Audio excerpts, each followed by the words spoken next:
Shalom Ubrachá. Nossa aula de hoje é sobre harmonia familiar. E a nossa primeira pergunta é: por que a gente deveria estar falando sobre um assunto desses? A pessoa se casa, faz a maior festa, convida todos os amigos, todo mundo está tão feliz com a alegria dele, convida toda a família, todo mundo está tão feliz por ele, é o dia mais alegre da vida dele, e agora começa uma vida de alegrias.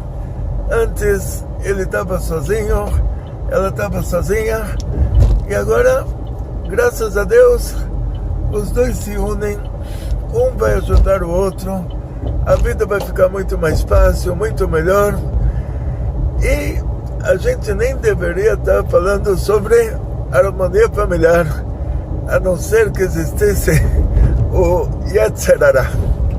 E o que é o Yetzer Hara? A má inclinação. O primeiro caso, o primeiro problema de Shalom Bait da história foi Adão e Eva.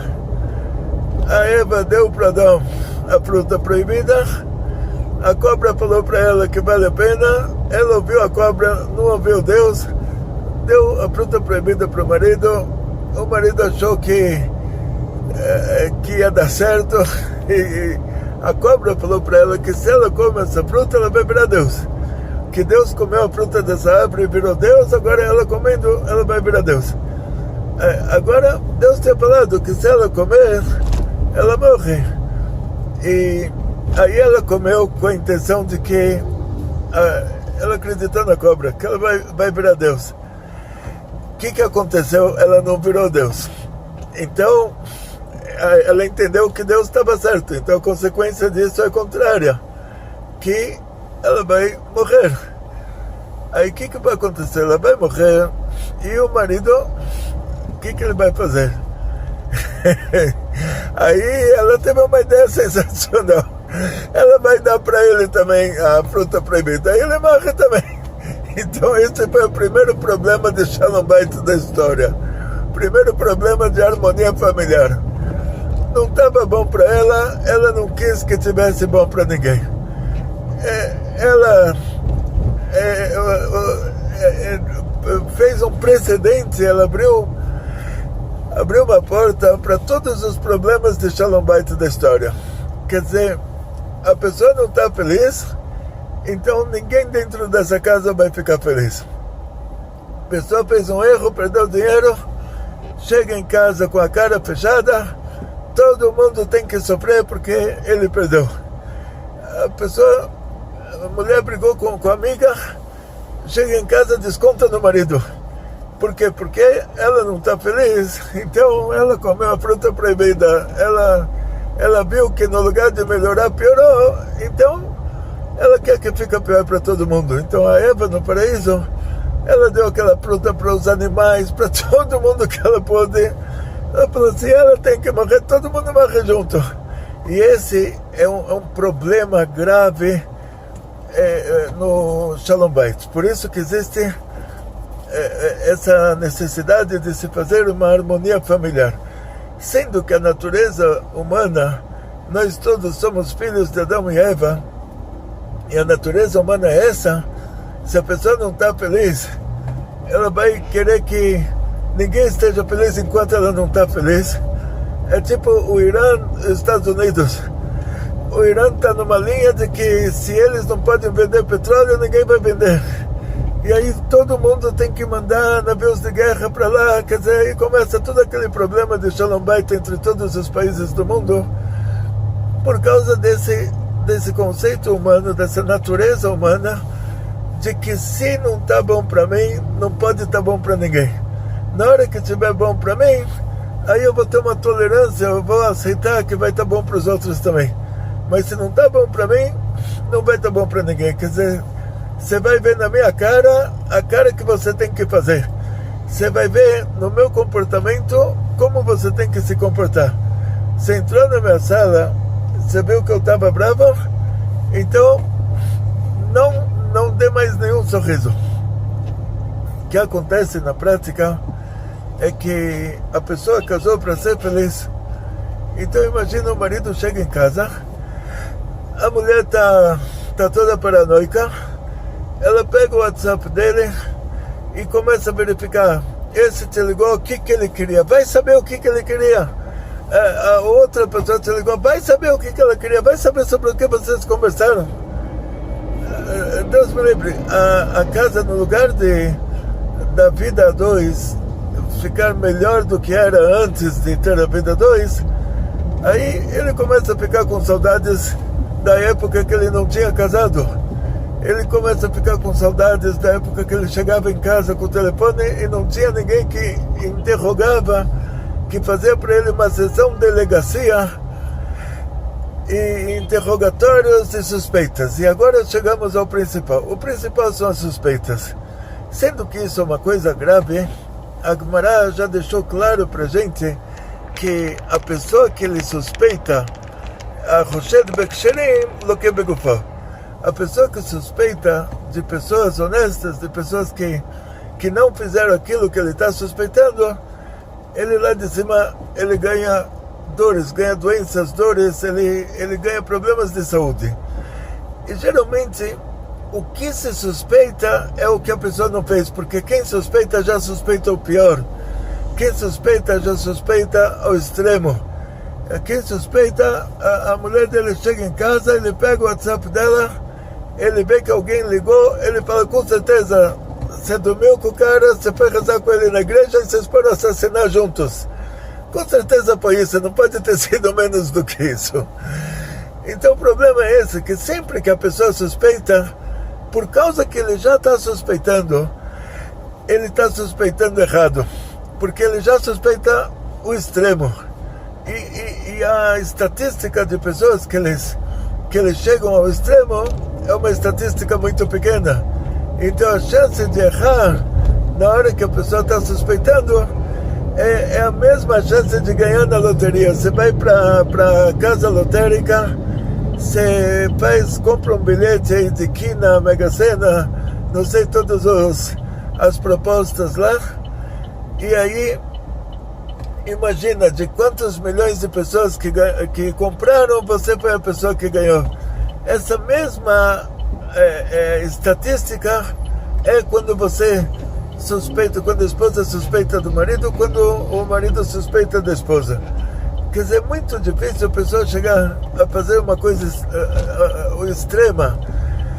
E quando a gente suspeita, a pessoa que suspeita, ele já está tão no meio da paranoia que ele já suspeita o pior. Ele não está disposto a suspeitar 1% ou 2%, ele já suspeita 100%. O 100% geralmente não acontece. Mas o que sim acontece é dessa pessoa estar prejudicando a própria saúde.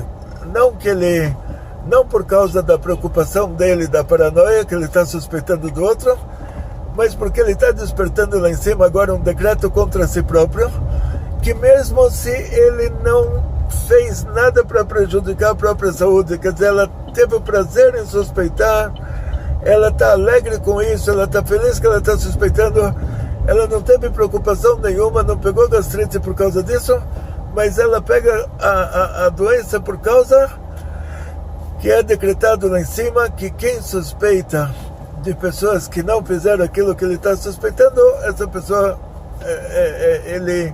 ele vai prejudicar o próprio corpo. E as pessoas não sabem a gravidade disso.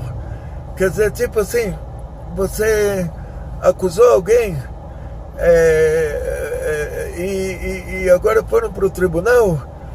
Então, se esse alguém que você acusou não fez o que você está acusando ele de ter feito, aí você vai ter que pagar as despesas do tribunal e do advogado dele. Então esse que é o problema. Por isso que na hora que você suspeita de outro, você está abrindo lá em cima a ficha do cara. Você suspeita de alguém, o marido suspeita da mulher, a mulher suspeita do marido, eles estão lá em cima abrindo a ficha, um está abrindo a ficha do outro. Agora, se essa suspeita está errada, a pessoa tem que pagar pelo transtorno que ele causou. Até é interessante, tinha um caso agora em Israel, aconteceu exatamente nessas últimas semanas, um caso internacional de uma menina, uma mocinha inglesa lá no Chipre, que ela seduziu uns meninos israelenses e o mundo inteiro estava falando sobre esse assunto. Numa ilha no Chipre, uma ilha que ninguém sabia que essa ilha existia, até esse dia que esse caso saiu em todos os jornais do mundo.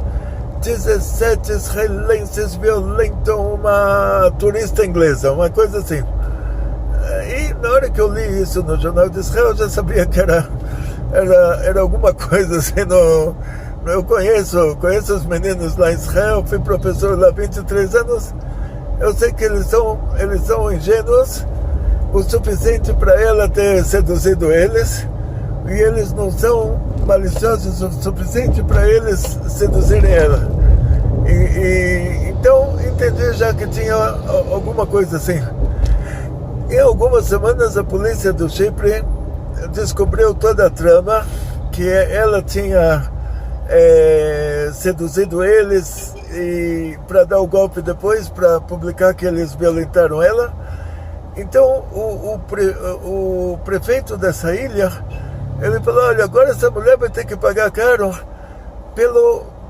pela propaganda que ela fez pra gente. Antes disso ninguém sabia que essa ilha existia. Agora todo mundo está conhecendo a nossa ilha como um lugar que uma turista vai lá e ela é violentada por 17 pessoas. Então ele falou que ele vai fazer questão de, agora que ela está presa por ter descoberto que foi ela que fez tudo, ele vai fazer questão de o mundo inteiro saber que ela está recebendo um castigo muito grande, só para que a ilha não fique com essa fama, aquela pequena ilha não fique com a fama que é um lugar que não tem patrulhamento.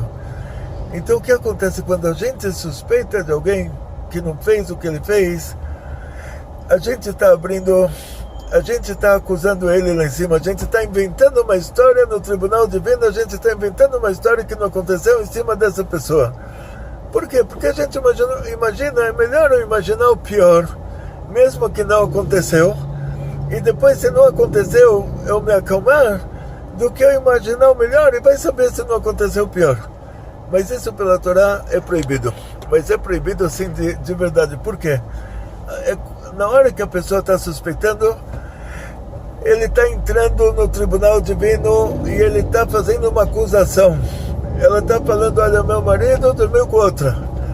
Então esse tribunal divino começa a se movimentar. Imagina a movimentação de uma estrutura espiritual tão grande, para depois ser comprovado que tudo isso que ela fez era uma palhaçada. Desculpa a palavra, mas ela achava que assim ela ficava mais calma, era por motivos assim de besteirinha dela. Só que o que ela causou lá em cima não foi besteirinha. Para ela é uma besteirinha, porque o que importa para ela? Está suspeitando do marido, é melhor suspeitar do que não suspeitar, né? Só que aí lá em cima ela causou um desastre, e esse desastre repercute contra ela. Então na hora que ela suspeita, ela tem que torcer para ele ter feito a coisa mesmo, porque senão vai repercutir contra ela, ele vai continuar de boa, e ela vai começar a ter problemas de saúde que ela não tinha antes, e isso é uma tragédia, quer dizer, ela causou para si própria. A gente pede para Deus dar para gente dinheiro, saúde, e ela pediu para Deus fazer ela ficar doente.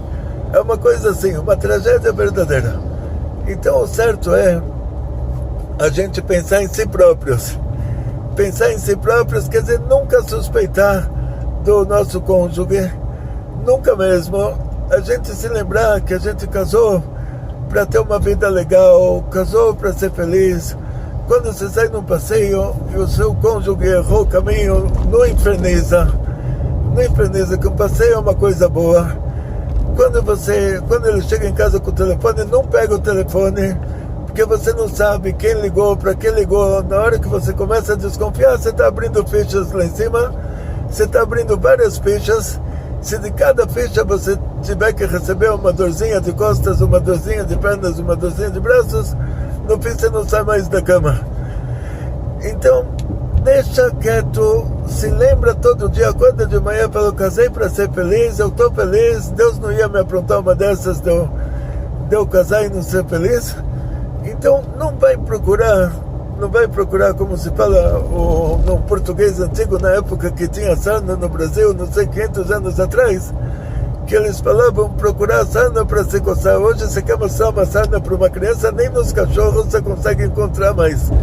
Mas quando era pequenininho, falavam isso, procurar sarna para se coçar. Não sei de onde vem esse termo, com certeza esse não era dos bandeirantes antigos.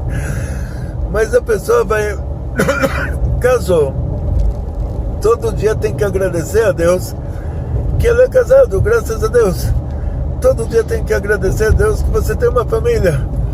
Ah, mas aí você pergunta para ela fala, mas pode ser isso, pode ser aquilo, pode ser isso, pode ser aquilo. Desculpa, é mesmo a pessoa começar a se cortar para ver o sangue sair e ficar feliz.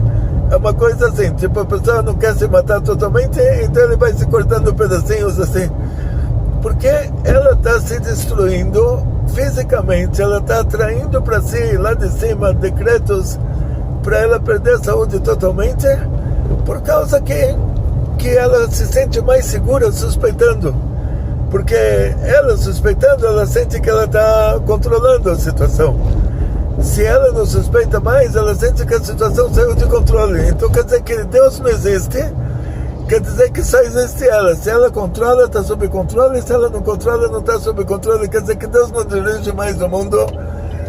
E quem está dirigindo agora é ela. Então esse é o problema. A gente entra numa situação aqui que vai virar bem pertinho uma autoidolatria. Tipo, eu tenho controle sobre a situação, então a situação está sob controle. Eu parei de suspeitar. E se? Esse e se haverá uma transgressão da Torá, você pensar e se? Você imagina, você acorda de manhã, você fala, e se eu atravessar a rua e for atropelada? Aí o que vai acontecer? Mas se eu for atropelada, eu não ficar em estado grave, mas morrer, e um túmulo no cemitério israelita do Imbu, que é o mais barato aqui do Brasil, custa 15 mil reais. Eu nem tenho os 15 mil reais. E o que vai acontecer? Então não saio da cama, não atravesso a rua. Então esse e se, Deus me livre, é um pensamento proibido. Pessoa não só que é proibido pensar nisso, mas é um pensamento proibido e também é um pensamento perigoso. A pessoa está atraindo para si coisas ruins. Então a gente vai ter que exercitar, fazer exercícios verdadeiros, sendo que a mulher está acostumada, ela se sente mais segura suspeitando. Ela sente que dessa maneira ela tem controle sobre o marido. Ela sente que dessa maneira, se ela suspeita todo dia, nunca vai acontecer de um dia ele ir com outra ou qualquer coisa assim. Quer dizer, ela acha que está dependendo da suspeita dela se ele vai com outra ou não. Então, vamos ter que fazer um exercício. Em primeiro lugar, saber que tem Deus, e é Deus que está controlando o mundo. Um dos 13 princípios da fé judaica é que Deus cria e dirige o mundo. Na hora que a gente não acredita que Deus dirige o mundo, a gente não está mais na religião judaica. A gente pode ser judeu porque a mãe é judia, mas a nossa religião já é outra. Então a pessoa que esqueceu que Deus dirige o mundo, ela acha que ela está dirigindo o mundo, a religião dela não é mais a nossa. Porque um dos 13 princípios da nossa fé, para ser judeu de religião judaica, é acreditar que Deus está dirigindo o mundo. Então isso a gente vai colocar na prática. A gente vai acordar de manhã e falar, Modéani, Ribbono Shel Olam, está vendo, você devolveu minha alma, eu acordei. Eu posso pegar agora a estatística, digitar no Google quantas pessoas não acordaram hoje de manhã. E eu, graças a Deus, eu acordei. Então Deus está dirigindo o mundo, já começando por isso que me fez acordar. Uma pessoa acordou mais tarde, perdeu dinheiro, o outro acordou mais cedo, ganhou dinheiro. Então tá bom, alguma coisa depende do meu esforço, sim, mas é muito pouca coisa. É como uma criança que o pai fala para a criança: acorda, vem tomar sua mamadeira. A criança tem que ir até a cozinha para pegar a mamadeira dele. Então alguma coisa está dependendo dele, mas não é que como vocês entenderam no exemplo, não é que alguma coisa de verdade depende dele. Quem fez a mamadeira foi o pai, quem deu a cama para ele foi o pai, quem deu a roupinha dele foi o pai. O pai fez tudo, só que o pai quer que ele se mexa um pouquinho também. Parece que ele está indo pegar a mamadeira, ele está fazendo um trabalho muito grande e está ganhando muito dinheiro. Ele foi tão longe, ele levantou uma coisa tão pesada, mas na verdade assim a gente vive nesse mundo. Nós somos criancinhas pequenas de Hashem. Deus dirige o mundo, Deus deixa uma parte na nossa mão para a gente fazer, para ser considerado o que a gente fez. Mas essa parte é uma parte positiva, uma parte boa. Ou seja, Deus não deixa na nossa mão esses assuntos de ter que procurar pessoas que fazem coisas ruins para dar um castigo lá do tribunal divino para eles. Isso já Deus reservou para Ele próprio. Então a gente tem que só se relacionar ao que a gente está vendo com os nossos próprios olhos. Como está escrito na Torá que o testemunha de adultério tem que ser 2 judeus religiosos acima de 13 anos de idade que guardam Shabbat, que eles viram, numa linguagem da Gemara, o pincel dentro do tinteiro. Quer dizer, o negócio dele dentro do negócio dela. Se você não viu isso com seus próprios olhos e você está suspeitando o que aconteceu, aí você já entra naquela categoria de Roshed Bekshirim Loke Begopó, que a pessoa que suspeita de alguém que não fez aquilo na prática, que ele recebe problemas de saúde. Então vamos nos exercitar a acreditar em Deus, a saber que Deus está dirigindo o mundo e que qualquer coisa ruim, Deus vai nos proteger das coisas ruins não acontecerem, e fazer com que a nossa casa, a nossa família fique um lugar tão alegre, tão bom, um lugar gostoso, um lugar que não sei, depois que o marido falecer, que a mulher vai ter saudades dele, vai se lembrar: uau, que marido legal. E não que o marido falece, a mulher fala: ai, olha, graças a Deus parei de sofrer. Ou ao contrário, ou se a mulher falece, o marido fala: ai, que alívio, a delegacia faliu, a delegacia fechou, já não vai mais ter interrogatório. Então a gente tem que fazer a nossa casa um lugar tão bom que depois dos 120 vão ficar com saudades de nós. Não vão agradecer a Hashem que a vida ficou melhor depois que a gente se foi. E como sabemos, quando a pessoa falece, já que estamos falando desse assunto, no judaísmo costuma-se fazer um luto de 1 semana. Não pode fazer mais luto do que isso. Por quê? Porque se a pessoa não faz 1 semana de luto, ele é uma pessoa cruel. O que quer dizer uma pessoa cruel? Que ele não tem o sentimento, não sente que, olha, ele perdeu o ente querido. Agora, Deus me livre, de vez em quando a gente chega no luto de alguém, na Shiva, e a gente conhecia a pessoa que faleceu, e a gente sente que, olha, realmente o ambiente dentro dessa casa, que eu estava lá tantas vezes, agora que o dono da casa faleceu, eu cheguei para consolar a esposa e a família, eu vejo que o ambiente aqui ficou um pouquinho melhor. E não só, está todo mundo mais calmo, mais tranquilo, todo mundo tá... Aí a Shiva virou, tipo assim, graças a Deus, a situação melhorou. Pessoa que estava fazendo a panela de pressão já não está mais aqui. Então eles não podem falar explicitamente que vão comemorar uma semana, tem que falar, olha, a gente está uma semana de luto.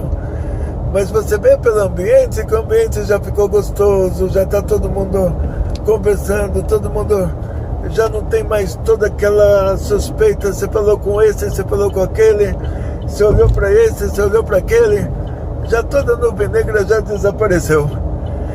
E a gente não quer que isso aconteça quando a gente se for e quando tiver o luto por nós. A gente não quer que a única lembrança que a gente deixou foi essa. Então, em primeiro lugar, a gente quer que as pessoas, quando a gente vai embora, que as pessoas sintam a nossa falta. Então, seja bonzinho, seja legal, seja agradável, tenha amor e carinho pela sua família, eles vão sentir a sua falta. E o outro motivo é que a gente faz o luto porque talvez aquela pessoa tinha mais coisas que fazer nesse mundo e ele não fez. Tinha mais mitzvot que ele podia cumprir, tinha mais Torá que ele podia estudar e ele não fez. Então também dói o coração, ele vai chegar lá em cima, vão falar para ele, agora você tem que nascer de novo. Você perdeu uma parte da sua vida com o quê? Perdeu uma parte da sua vida que antes de chegar em casa você tinha que pensar, agora esse me ligou e a mulher vai ver isso no WhatsApp, então o que ela vai falar? E o outro me ligou e esse eu liguei para aquele e tinha que estar o tempo todo ocupado pensando no jogo de xadrez, se ela falar isso, eu vou falar aquilo, se ela falar aquilo, eu vou falar isso, eu vou responder isso, eu vou responder aquilo, ou é melhor até apagar a ligação para ela não fazer pergunta nenhuma. E todo esse tempo perdido, aí você vai falar, o meu ente querido foi para o céu e ele vai ter que voltar de novo por causa de mim, porque eu perdi a vida dele, eu perdi todo o tempo assim, suspeitando dele, e ele tendo que se justificar, e eu fazendo um interrogatório, fechando o cerco, e ele se justificando mais, e no fim todas as energias da família foram gastas não no que essa família precisaria fazer nesse mundo aqui embaixo, mas foram gastas em Deus me livre, nessa sessão de delegacia. Tinha aqui em São Paulo, tinha o DOPS. Eu me lembro quando era pequenininho, tinha o Fleury, era o delegado do DOPS, lá eles torturavam pessoas, era sessão de delegacia, fazer interrogatório com tortura, perder a vida assim, porque a pessoa casou no dia do casamento, então ele já devia estar lá. Desculpa, não quero assim,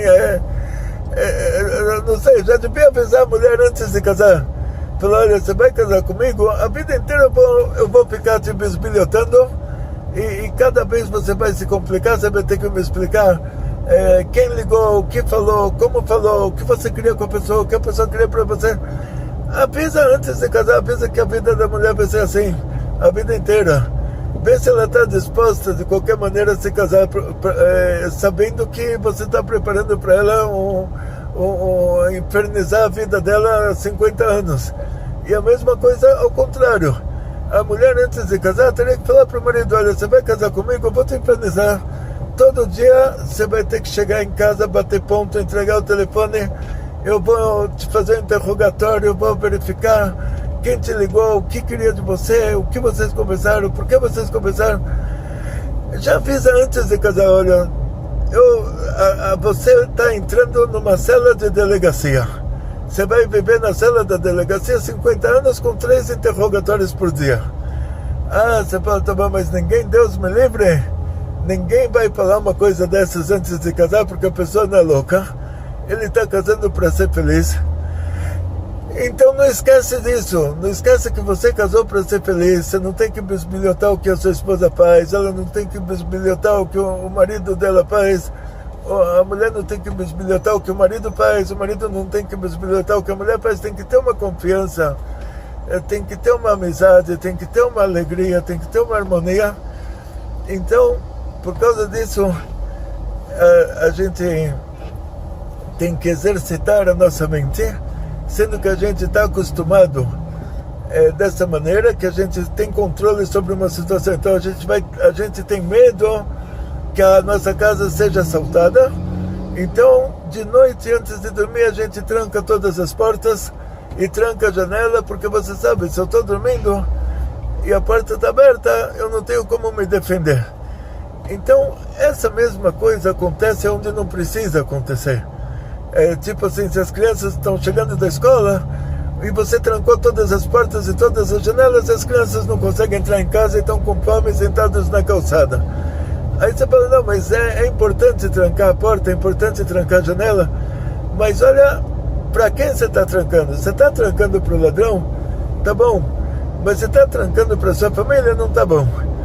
Então o que acontece é que a mulher acha, eu falo mulher porque principalmente essas paranoias são principalmente característica da Bina, que a Bina é a fonte espiritual da alma da mulher. E por causa disso, quando desce para esse mundo, ela se expressa mais na alma feminina do que na alma masculina. Mas não quer dizer que, em muitos casos, seja o homem que está infernizando a mulher. Mas vamos dizer assim, de uma maneira geral, a mulher ela quer fechar as portas para o ladrão não entrar. Então ela quer se garantir que o marido está fechado, que todos os contatos do marido estão fechados. Ele não pode ter um contato que ela não tenha esse contato em conjunto, que ela não esteja conversando com a mesma pessoa, não esteja fiscalizando que tipo de conversa está acontecendo entre essa pessoa e o marido dela. Então essa fiscalização, esse controle, isso transforma a casa numa delegacia. Então a gente vai parar de controlar e a gente vai pedir para Deus, vai falar, meu Deusinho querido, a partir de agora você controla o meu marido, você resolve os problemas com ele, você me toma conta de mim, para mim não ser vítima do meu marido ter tido um assédio, você me protege de outras mulheres não assediarem o meu marido. E daí para frente, quer dizer, a gente tem que rezar, pedir para Deus cuidar, deixar Deus controlar, e a gente tem que se controlar para não controlar o outro. Aí a vida vai ser um paraíso, vai ser como no dia do casamento, que o noivo não foi lá do lado da noiva e perguntou para ela o que você está fazendo, com o que você está falando, e a noiva não veio do lado do noivo e perguntou para ela por que você está falando com essa pessoa, por que você está falando com outra, o que vocês conversaram. Naquele dia do casamento todo mundo estava feliz. Então assim tem que ser a vida inteira. Então muito obrigado para todos. A gente tem que fazer muito exercício nisso, não é? Não é só entrar por aqui e sair por lá. Ouça várias vezes essa aula, ouça as aulas anteriores também. A gente vai ter uma playlist no nosso canal de YouTube só sobre esse assunto de harmonia familiar, mas o principal é colocar isso na prática, ou seja, falar para Deus, tudo que tiver em relação ao meu marido, você faz as suspeitas para mim, você faz os interrogatórios para mim, e o marido a mesma coisa, falar para Deus, olha Deus, tudo que tiver em relação à minha mulher, você cuida disso para mim, você me faz os milagres que eu preciso, está tudo na sua mão, eu não vou infernizar a vida dela, porque isso é proibido infernizar uma pessoa. E imagina você chegar no seu trabalho, o chefe pegar o seu telefone e perguntar com quem você conversou, o que você falou. Então, sendo que no palácio do rei você não ia fazer isso, como diz o Shulchan Aruch, então como você, Deus me livre, você faz essa maldade dentro da sua própria família? Então tem que acordar de manhã e falar, Deus, você cuida do meu marido, Deus, você cuida da minha mulher, deixar na mão de Deus de fazer os milagres, e onde precisar de mais do que milagres, também fazer mais do que milagres, e você faz a sua parte, você seja uma pessoa boa com a esposa, boa com o marido, boa com as crianças, boa em tudo. Então eu desejo a todos vocês muito sucesso, muita saúde, muito dinheiro, muitas felicidades. Muito obrigado por estarem participando das nossas aulas, e que a Kadosh Baruch Hu passe para vocês todos os milagres, todos. Kol tov, הרבה הצלחה.